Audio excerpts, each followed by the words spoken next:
Okay, David, we have learned from your griddle skills how to make the perfect German pancakes.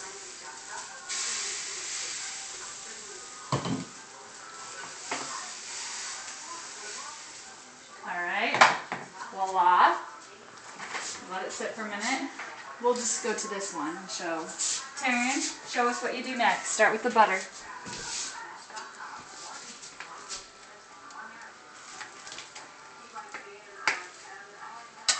Good girl.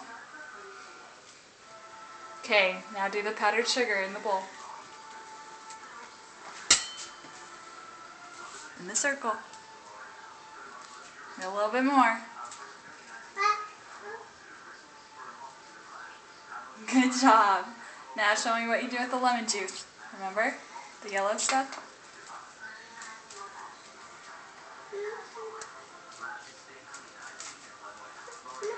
It doesn't come out. Here. To shake it.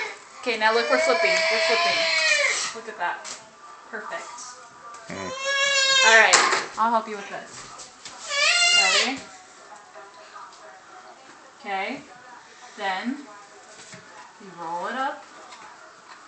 And then look what we do with it. Tenley, you show us how to eat it. Ready? Show us what you do.